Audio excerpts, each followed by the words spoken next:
শুনতে খারাপ দেখা গেল, আমার মারতেও সিনিয়রও। No seriously? আমার মারচেও মার চাইতেও বড়? জি। তখন বয়স ছিল কত শুরু থেকে? 17। তখন কি তোমাদের শারীরিক সম্পর্ক হয়ে গেছে? হয়ে গেছে। একটা মা একটা ছেলের সাথে শোয়ার জন্য নিজের সন্তানকে সেই ছেলের বোন বানায় দেয়। মা আমাকেও বাচ্চার মতোই পালছে, বাচ্চার মতোই ট্রিট করছে। ও তো এখনো বলে যে আমি ওকে বাচ্চার মতন পেলে বড় করছি, আসলেই বাচ্চার মতন পেলে বড় করছে। আমি ভাই গরিব মানুষ ভাই, ও আমার নামে অলরেডি 5টা-6টা মামলা করে ফেলছে। প্রত্যেকটা মামলায় আমার যে পরিমাণ টাকা যায়, আমার একটা বাইক অলরেডি আমি বিক্রি করে ফেলছি এই মামলা চালানোর জন্য। কেউ থাকবে না আমার পাশে, আমি মনে করি। আমার মনে হয় যে আমার ফ্যামিলিটা, আমার পরিবারটা সব ধ্বংস হয়ে যাবে।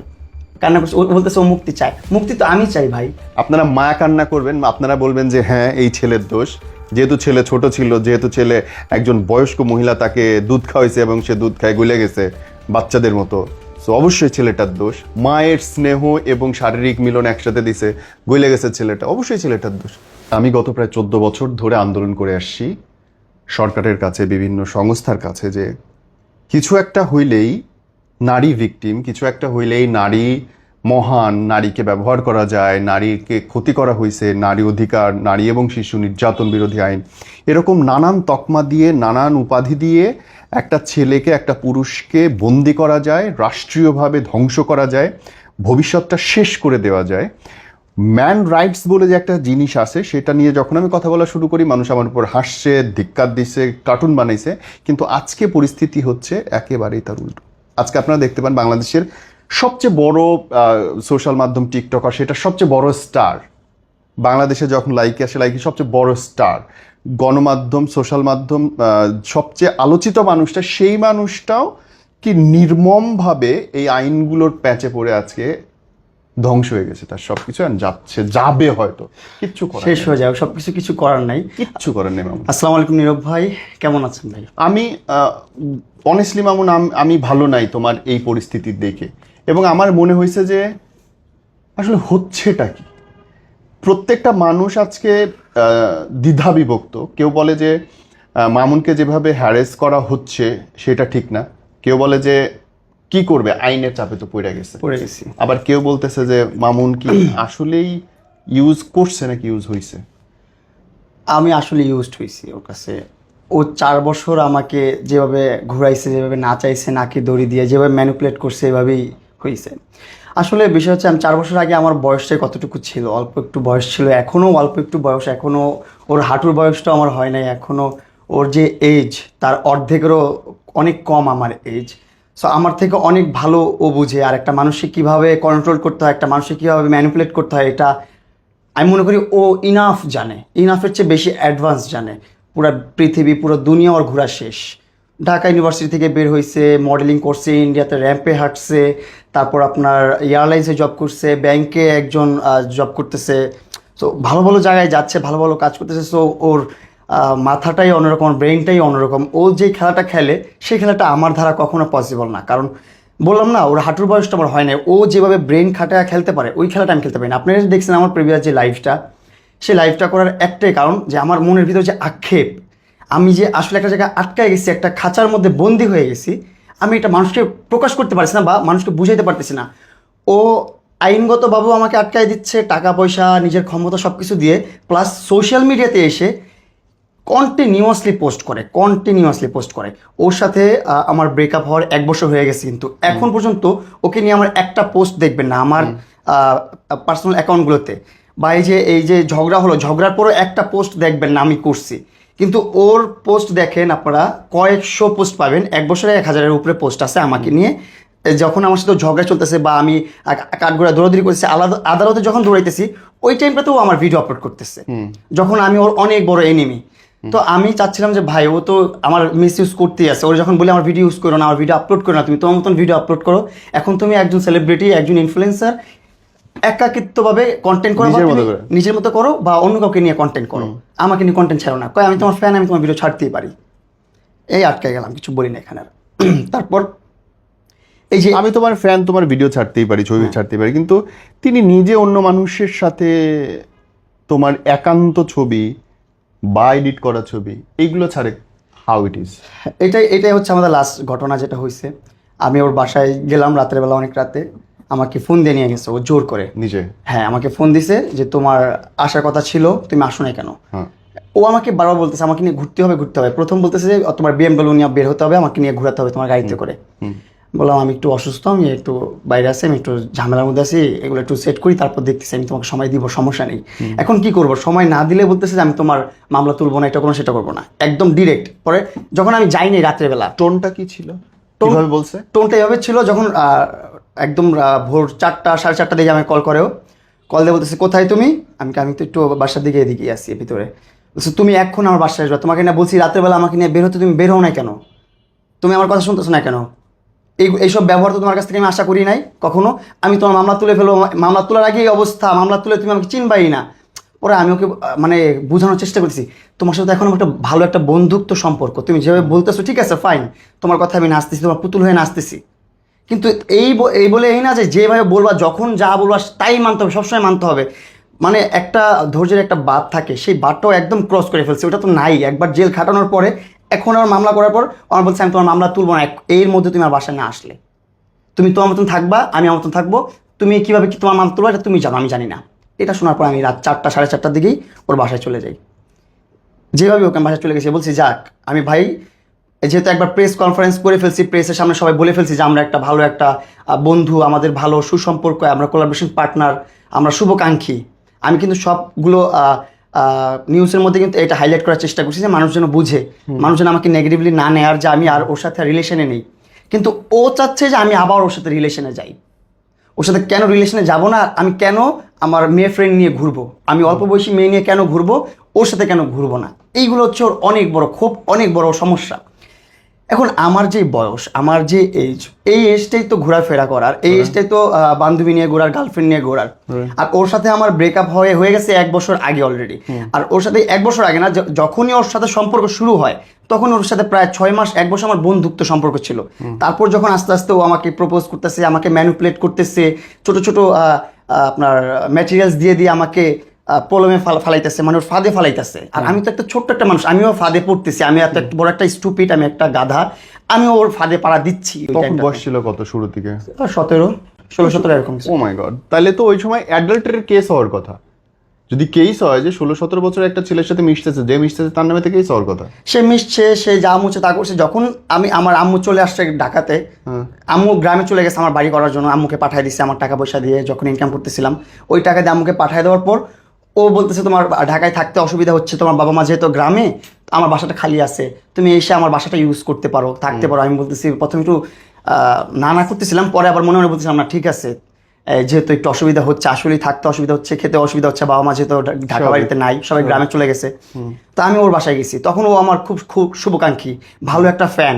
ও আমাকে ছোট ছোট ম্যাটেরিয়ালস গিফট করে করে আমাকে ওর টোপে আনতেছে, আর আমি পড়েও গেছি।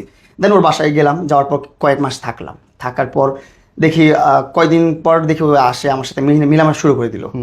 তো ওর বাসায় থাকলাম, থাকার পর আম্মু আব্বু যখন ঢাকা চলে আসছে, তখন আমি আবার যখন চলে গেছি, তখন ও আমাকে আবার ফোন দিয়ে ডিস্টার্ব করা শুরু করলো যে তুমি আমার বাসায় না থাকলে আমার ভালো লাগছে না, ব্ল্যাকমেল করা শুরু করতেছে, ইমোশনাল ব্ল্যাকমেল করতেছে। যখন ইমোশনাল ব্ল্যাকমেলটা কাজে না লাগলো, দেখতেছি ইমোশনাল ব্ল্যাকমেল করে আমি আসতেছি না ওর বাসায়, তখন ওর হাত কাটা শুরু করলো।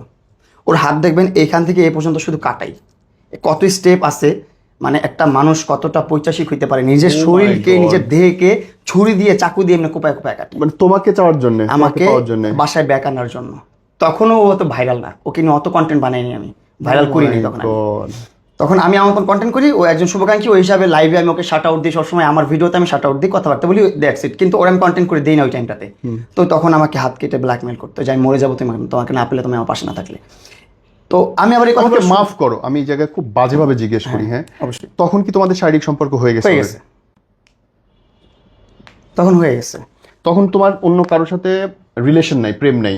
আমি রিলেশন করি না তখন কারোর সাথে প্রেম নাই, কিন্তু রিলেশন নাই, কিন্তু আমার অনেকগুলো বান্ধবী ছিল যাদের কাছ থেকেও আমাকে অলরেডি ছুটায় ফেলছে, যাদের সাথে আমার কথা বলতে দেয় না, তাদের কাছে যেতে দেয় না, তাদের মানে কোনো রকম কন্ট্যাক্ট আমার রাখতে দেয় নাই। সরি আমি এভাবে জিজ্ঞেস করতেছি, আমার উচিত না।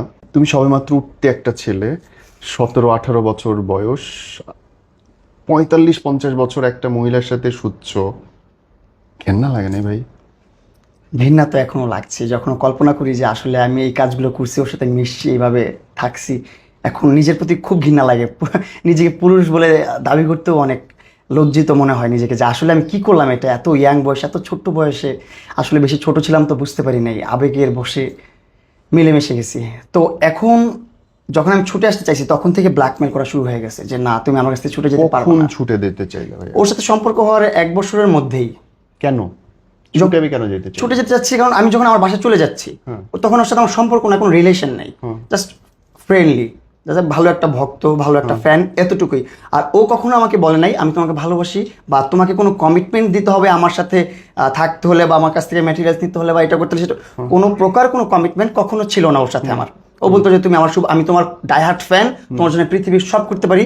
এবং আপনারা যদি প্রিভিয়াস কিছু ভিডিও দেখেন সেখানে দেখবেন যে দুনিয়াতে যদি প্রিন্স মামুনের সবচেয়ে বড় ফ্যান থেকে থাকে সেটা আমি, রাইট, সেটা কিন্তু লেলা বল। উনি বলছেন। তো তখন আমি এটাই ভাবতাম যে হ্যাঁ ফ্যান। তারপর ওইটা বলতো যে আমি জীবনে বিয়ে করি নাই, একটা রিলেশন করি নাই, বিয়ে তো দূরের কথা। আমি টের পাও নেই ও বাচ্চা কাচ্চার মা?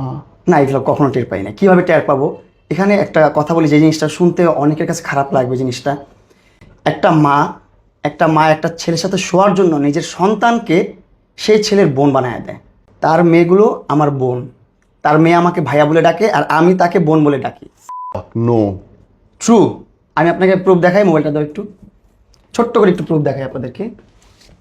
তো আমি কেন সন্দেহ করব তাকে যে এটা তার আপন মেয়ে? আমি সন্দেহ করার তো কোনো কথায় প্রশ্নই আসে না। যেখানে তার বাচ্চারা আমাকে ভাইয়া বলে ডাকে, তখন আমাকে যখন বলছে এগুলো আমার কাজিনের বাচ্চাগুলো, আমার বাচ্চা না, সো আমিও অ্যাকসেপ্ট করে নিছি যা কাজিনের বাচ্চা আমাকে ভাইয়া বলতেই পারে, এটা কোনো মেজর ইস্যু না। কিন্তু এখন আমি যখন প্রুফ পাইছি, যখন ওর সাথে আমার একটু ঝগড়া হলো, ওর সাথে মারামারি হলো, প্রথম যে মামলাটা করলো আমার নামে, আমি আগে একটু প্রুফটা দেখাই। এই যে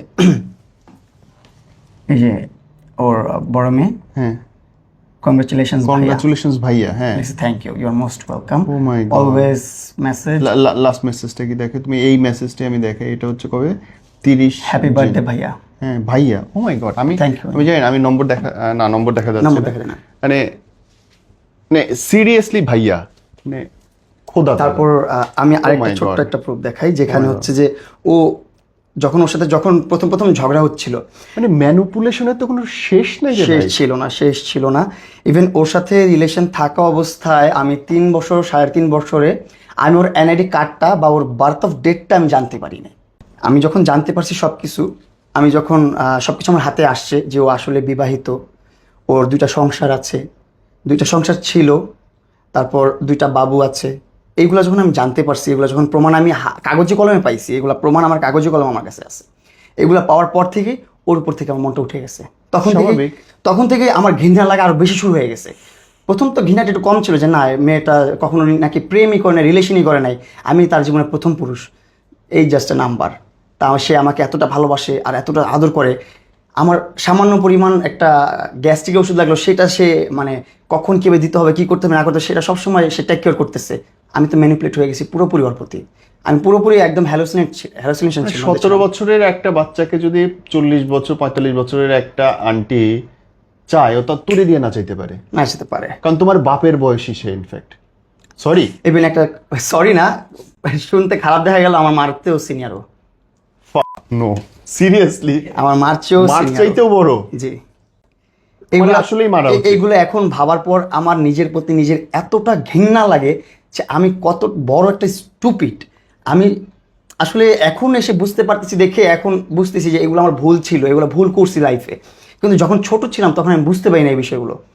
আসলে আমি একাই তো আমার ফ্যামিলিটা রান করি, আমার ফ্যামিলিটা আমি রান করতেছি 2018 সাল থেকে, আর ওর সাথে পরিচয় আমার 22 সালের দিকে। সো এই রান করতে করতে করতে করতে আমি ফ্যামিলির একটা হেড হয়ে গেছি, মানে ফ্যামিলিতে আমি যাই করি তাই ঠিক ছিল। তো আমার বাবা মাও দেখতেছিল যে আমার বাবা মাকেও আমি এইভাবে প্রকাশ করিনি যে আব্বু আম্মা আমাকে ব্ল্যাকমেল করতেছে, আমি কখনো বলি নাই তাদের কাছেও কখনো যে আমাকে হাত কেটে ব্ল্যাকমেল করো। একবার হাত কাটে নাই, একবারে এতগুলো কাটে নাই, ও স্টেপ বাই স্টেপ কাটছে। যতবার আমি চলে আসছি ওর কাছ থেকে ততবার ও হাত কাটছে, যতবার ওর কাছ থেকে চলে আসছি ততবার হাত কাটছে। তারপর ও অনেক আপনার মনে করেন কিছু খেয়ে ফেলতো, ধরেন হারপিক বিষ এটা ওইটা থাকে না, এই লিকুইড টাইপের, এগুলো খেয়ে ফেলতো সুইসাইড করার জন্য। ওর কাজী বড়া ফোন দিত, ওর দারোয়ান ফোন দিত, ওর নিচে বিকাশ দোকানদার ফোন দিত, ভাইয়া এরকম এরকম আপু তো মরে যাচ্ছে, এটা হচ্ছে সেটা হচ্ছে, বাসায় আসেন তাড়াতাড়ি।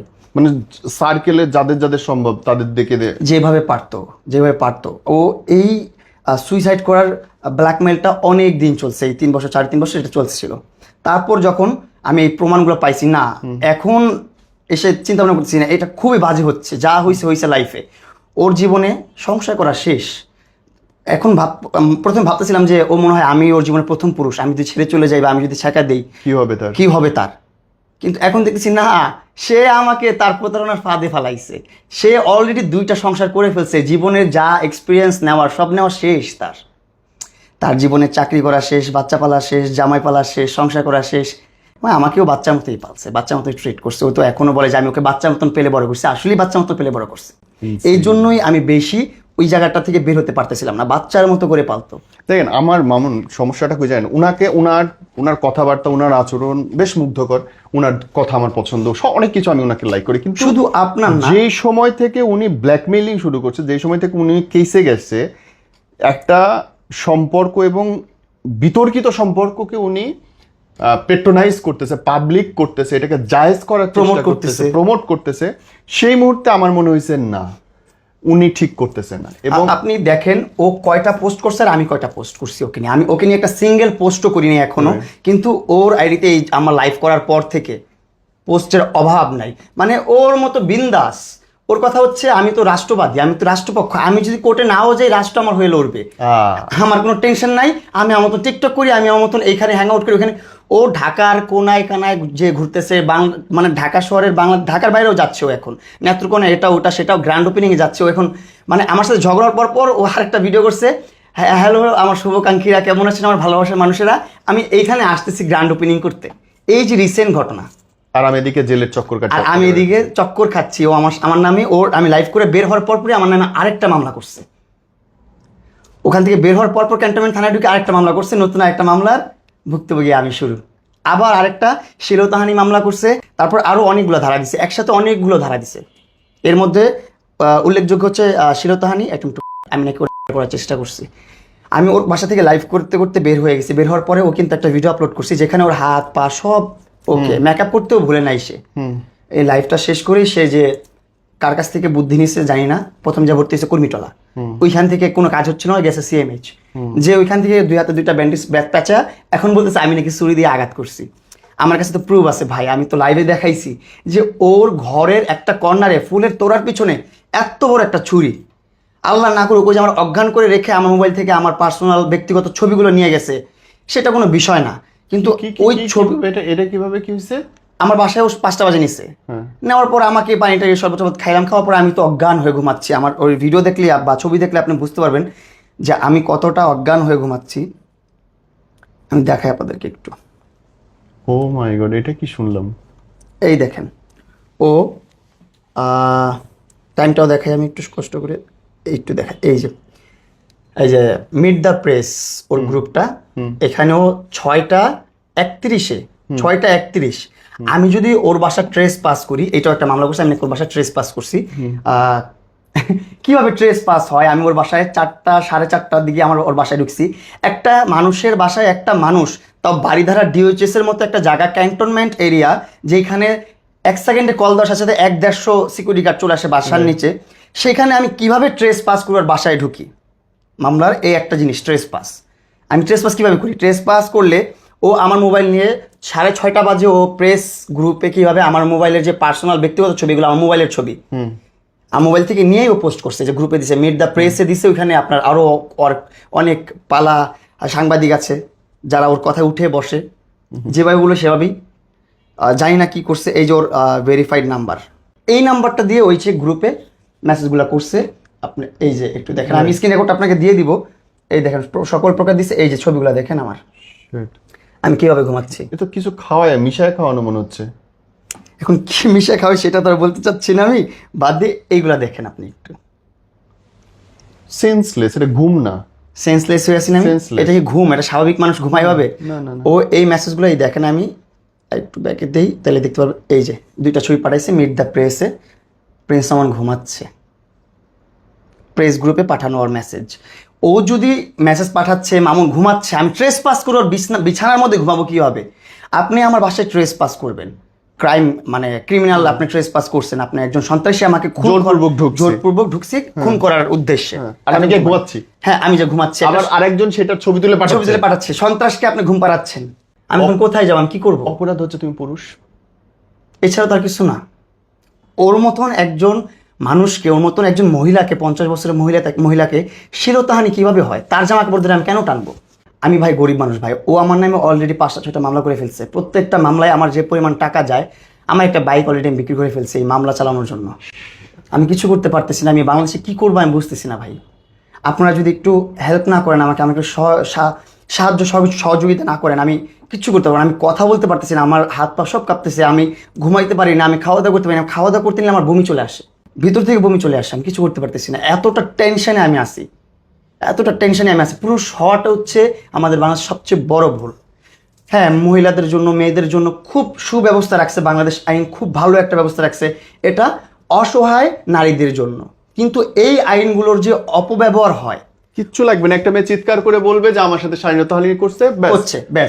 তুমি জেলে গেলে, তোমার প্রতিষ্ঠান কি হলো, তুমি চাকরি বাকরি ব্যবসা কি করতে, আমার পরিবার শেষ, কিচ্ছু নাই, শেষ, কিচ্ছু থাকবে না। আমি এই যে ঈদটা করছি, গতবার কোরবানি ঈদ করছি জেলের ভিতরে, জানি না এবার কোরবানি ঈদ জেলের ভিতরে করবো না কোথায় করব, তার কোনো গ্যারান্টি আমি দিতে পারতেছি না। কারণ অলরেডি একটা মামলা হয়ে গেছে আমার নামে, যেটা নিয়ে অলরেডি আমার কাছে নিউজ চলে আসছে, আমার কাছে খবর চলে আসছে। আমি খুব আতঙ্কের মধ্যে আছি, আমাকে কখন আবার টুপ করে ধরে নিয়ে যায়, টুপ করে আবার জেলে পুরে দেয়। আমাকে জেলে পুরে দিলে কেউ থাকবে না আমার পাশে, আমি মনে করি। আমার মনে হয় যে আমার ফ্যামিলিটা, আমার পরিবারটা সব ধ্বংস হয়ে যাবে। কারণ যারা ছিল তারা সব পোল্ট্রি নিয়ে ওই পাশে চলে গেছে। আমি এখন খুবই একা, আমার ফ্যামিলি ছাড়া আমার সাথে কেউ নাই। আমার বাবা মা, ভাই বোন, ভাবি এরাই আছে, আর বন্ধু বান্ধবগুলো আছে। আমার ফ্রেন্ডসরা কী করবে? ওরাও তো ইন্ডিপেন্ডেন্ট না, ওরাও ফ্যামিলির কাছে ইন্ডিপেন্ডেন্ট শুধুমাত্র আমি আমার বেসের মধ্যে। সো আমি মনে করি আমি যখন জেলে চলে যাবো, আমার ফ্যামিলিটা ধ্বংস হয়ে যাবে। আমার ফ্যামিলিটা ধ্বংস হওয়ার আগে আমার ইচ্ছা করে যে আমি নিজেকেই ধ্বংস করে দিই, আমি নিজেকে শেষ করে ফেলি। এই জিনিসটা তো আমি দেখতে পারবো না। আদালতে আপনার মানহানি মামলা হয়েছে, 100 কোটি টাকা নাকি আমার জরিমানা দিতে হবে। তারপর 2টা হুমকির মামলা হয়েছে, মামলা না, ওটা জিটি হয়েছে। 2টা হুমকি দিচ্ছি আমি, নাকি হয়েছে হুমকি দিচ্ছে ফোন দিয়ে যে মামলা তুলে ফেলো, নাহলে তোমাকে মেরে ফেলো, এটা করবো সেটা করবো। ও এসে প্রায় সময় লাইভে বলে যে মামুন আমাকে হুমকি দিচ্ছে, দামকে দিচ্ছে।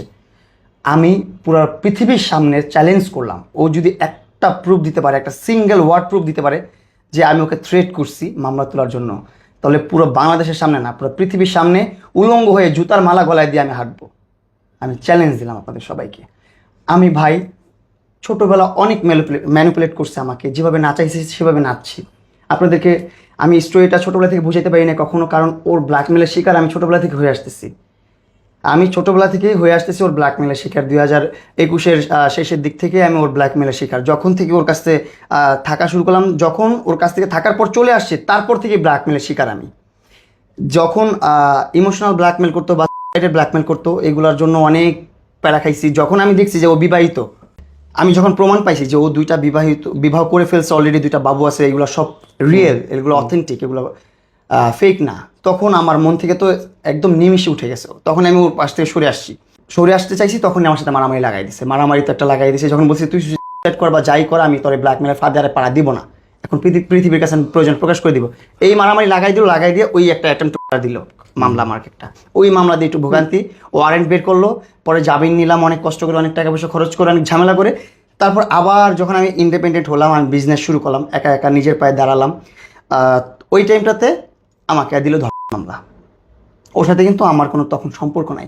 সম্পর্ক কতটা নোংরা হইতে পারে ব্যাপারটা, সরি এভাবে বলতেছি, একই সাথে তোমার পাশে গিয়ে দোকান উদ্বোধন করতেছে, আবার একই সাথে তোমার নামে কেস করে, উদ্বোধন করার পরই ধর্ষণ করছে। আর আমি তো যে বললাম না, আমি কত বড় একটা স্টুপিড, আমি কত বড় একটা জঘন্য একটা মানুষ, যে মানুষটা আমাকে অ্যাটেম্প করার মামলা দিয়ে নাকে দড়ি দিয়ে ঘুরাইছে, দেন ব্রেকআপ হওয়ার পর আমি আমার মতন ব্যবসা করতেছি, আমি নিজের মতো চলতেছি ফিরতেছি। ওই টাইমটাতে আমি আবার ওকে আর সহানুভূতি দেখাই আমার গ্র্যান্ড ওপেনিংয়ে নিয়ে আসছি, যে যাক একটা সময় শুভাকাঙ্ক্ষী ছিলা, যেহেতু আসো আমার গ্র্যান্ড ওপেনিং করো। ওর এত একটা সম্মান দিছি আমি, এই সম্মানটা কোথায় রাখছে? ওইখান থেকে বের হয়ে আমার মামলা দিছে, সেই মামলায় আমি জেল খেটে আসলাম। সে তো ঘোষণা দিল যে উঠাই নিবে মামলা, উঠাই নেবে বলে সেই দিন বলতেছে আমি তোমার মামলা তুলবো না, তুমি কি করতে পারো করে নাও, তোমার কোনো মামলা আমি তুলবো না, তোমার যদি কোনো ক্ষমতা থাকে তুমি মামলা উঠায় নাও। আর এটাও বলছে যে মামলা ছাড়াও অনেক কিছু আছে, ওইগুলো সামলায় নিও। ওই টাইমটাতে আমার মাথায় কোনো কিছু খেলতেছিল না, আমি কি করবো, আমি কার কাছে সাহায্য চাবো, এটা বুঝতে পারলাম না। কাছে সাহায্য পাবো না ভাই, এই সমাজ মেয়েদের পক্ষে অন্ধভাবে। ইনস্ট্যান্ট ওই টাইমটাতে, ওই মোমেন্টটাতে আমি লাইভে চলে গেছি যে না, পৃথিবীর দেশবাসীতে তো একটা হলেও মানুষ আছে যে আমার সাপোর্ট করবে, যে বুঝবে। নাই বাংলাদেশে এরকম মানুষ নাই ভাই, সবাই অন্ধভাবে বলবে যে না আপা রাইট, মহিলা রাইট, মহিলারা আবার মিথ্যা কথা বলবে, মহিলারা ইজ্জত নিয়ে কান্নাকাটি করবে, এটা আবার মিথ্যা হইতে পারে, ইম্পসিবল। প্রত্যেকটা মানুষ দেখো বাংলাদেশের সবাই তার ও পক্ষে, এখন মায়া কান্না করতেছে মানুষের সিম্পথি নেওয়ার জন্য, কাঁদতে পারবে। হাতের মধ্যে ব্যান্ডেজ লাগায় নিছে, ব্যান্ডেজ করে দেখেন হাতের মধ্যে কিছুই নাই, কান্না করছে। ও বলতেছে ও মুক্তি চায়। মুক্তি তো আমি চাই ভাই। আমার যদি কোনো স্টাম্পে লিখিতও দিতে হয় যে হ্যাঁ মামুন এইভাবে এভাবে মুক্তি দিতে হয়, আমি ওইভাবেই স্টাম্পে সই করে দিব যে হ্যাঁ আমি মুক্তি দিলাম। আমি তো মুক্তি দিয়ে রাখছি, আমি মুক্তি চাচ্ছি মানুষের কাছ থেকে। এখন আমার ডায়লগ ও মারতেছে, আমার ডায়লগ যেটা আমি বলবো সেটা ও বলতেছে। ও আমার নামে ভরণ পোষণ মামলা করছে ভাটারা থানাতে। এবং বাংলাদেশ প্রতিদিন একটা নিউজ দেখলাম, ভিডিও নিউজ, সেটা বলতেছে পুরো জিনিসটা ভুয়া, যে বিয়ের রেজিস্ট্রেশন হ্যাঁ পেপারটা পুরোটা ভুয়া, পুরাটা ভুয়া, পুরোটা ভুয়া। যে কাজের সাইন সেই কাজই বলতেছে সেটা আমার না, কাজী মারা গেছে 2 বছর আগে। 2 বছর আগে। কি অদ্ভুত, কি অদ্ভুত। এবং তারপরে আমি নিশ্চিত আপনারা মায়া কান্না করবেন, আপনারা বলবেন যে হ্যাঁ এই ছেলের দোষ, যেহেতু ছেলে ছোট ছিল, যেহেতু ছেলে একজন বয়স্ক মহিলা তাকে দুধ খাওয়াইছে এবং সে দুধ খায় গলে গেছে বাচ্চাদের মতো, সো অবশ্যই ছেলেটার দোষ। যেহেতু ছেলেটা আরে নানানভাবে প্রলুব্ধ করছে এবং মাথায় হাত বুলাইছে, মায়ের স্নেহ এবং শারীরিক মিলন একসাথে দিছে, গলে গেছে ছেলেটা, অবশ্যই ছেলেটার দোষ। আমি তো এখন জিন্দা লাশ, আমাকে তো খুন করে ফেলছে। আমি জাস্ট নিঃশ্বাসটা বন্ধ হওয়া পর্যন্ত বাকি আছে, এছাড়া তো আমার ভিতরে আর কিছু বাকি নাই। আমার অলরেডি সব শেষ, সব ডেট। কি করবো আমি, আমার সব ব্ল্যাঙ্ক হয়ে গেছে। আমার 1 মিনিট পর পর জ্বর আসে, 1 মিনিট পর পর জ্বর ছেড়ে দেয়। হাইপার টেনশন, মানে বডির কি একটা অবস্থা, বডির কি একটা কন্ডিশন। আমার বডিতে কত জায়গায় কত সমস্যা হচ্ছে, আক্কেল দাঁতের সমস্যা একসাথে শুরু হয়েছে, অন্য অন্য জায়গায় যে কত ধরনের সমস্যা শুরু হয়েছে। ভর্তি থাকা দরকার আমার হসপিটালে, সেখানে হসপিটালে যে ভর্তি থাকে সে। আমি যদি এই সত্যগুলো দেশবাসীর সামনে না বলে জেলের মধ্যে ঢুকে যাই, তাহলে জেলে পচেই মরতে হবে আমার। এবং সবাই আপনারই দোষ দিবে, সবাই আমারই দোষ দিবে যে তুমি কেন গেছলা, তুমি লোভী, তুমি এটা, লোভী। তুমি ওইটা, তুমি সেটা। ভাই ছোট্টবেলা যা করছি ভাই, ওইটা নিয়ে এখন চিন্তা ভাবনা করতে লাভ নেই। আমি যখন ছোট ছিলাম তখনও কিন্তু আমি ইন্ডিপেন্ডেন্ট ছিলাম, আমি নিজে ইনকাম করতাম, আমি নিজে আর্ন করতাম, আমি নিজে আমার নিজের ফ্যামিলি চালাইতাম। আমি তখন সাইদনগরে একটা ফ্ল্যাট নিয়ে আমার ফ্যামিলি নিয়ে আমি থাকি 2018 সাল থেকে। আপনি সাইদনগর যান, গেলে ওই জায়গায় খবর পাবেন, সাইদনগর বি ব্লক 2 নম্বর রোড, মামুন সাহেবের বাসা, সব ডিটেলস বলে দিলাম। ওখানে গেলে আমি কেমন মানুষ, আমার ফ্যামিলি কেমন মানুষ সব পেয়ে যাবেন। মামুন সাহেবরা মানে কান্না করে দিচ্ছিল আমরা যখন ওনার বাসা ছেড়ে চলে গেছি। বাসায় আমার যখন গ্রামে বাড়ি করছি তখন তো আমার বাসার সব কিছু গ্রামে পাঠিয়ে দিছি। আমি তো তোমার পাশে কাঁদার লোকও থাকবে না রে ভাই, তুমি মরে পড়ে থাকবে, তোমার পাশে কাঁদার লোকও থাকবে না, থাকবে না। কে যাবে? লাস্টলি মামুন, যদি দেশবাসীর জন্য কিছু বলতে চাও। দেশবাসীর কাছে আমার হাত জোর করে আমার আবেদন যে আপনারা আমাকে সেভ করেন, আমাকে বাঁচান। আমি ছোটোবেলা যা করছি আপনারা সবাই সব কিছু ভুলে যান। মানুষ ছোটোবেলা ভুল করেই, একটা মানুষের ভুল হয়। মানুষ পুরুষ শিখে 25 বছর বয়সের পর থেকে, আর এখন আমার 25ও হয় নাই। আমি যখন ওর সাথে সম্পর্ক করছি বা ওর সাথে জড়াইছি তখন আমার বয়স 16-17 এরকম একটা বয়স। ওই টাইমটাতে বোঝার কোনো ক্যাপাবিলিটি আমার ছিল না, ওইরকম বোঝার ক্ষমতা আমার ছিল না যে আমি বুঝবো যে কী হচ্ছে, কেমন একটা ফাঁদ তৈরি হচ্ছে আমার জীবনে, আমার লাইফটা, আমার ফিউচারটা কী হবে এটা আমি বুঝতে পারি নাই। এখন আমি বুঝতেছি ভাবিয়া করিও কাজ, করিয়া ভাবিও না। তখন আমি কাজ করে ফেলছি, এখন ভাবতেছি। কারণ তখন বয়সটা এরকম ছিল যে আমি এখনও ওই বয়সটাই আছে যে ভুলভাল ডিসিশন নেওয়া, ভুলভাল কাজ করা। যেমন একটা লাইফ করছি ভুলভাল, যাই করছি, আমার মনে হয়েছে যে লাইফটা করা অনেক দরকার, মানুষকে জানানো দরকার, দেশবাসীকে জানানো দরকার যে আমার সাথে কী হচ্ছে ইন ফ্রন্ট অফ এই মহিলার সামনে। মানে ওই মহিলাটার সামনে বলাটা আমার খুব দরকার ছিল।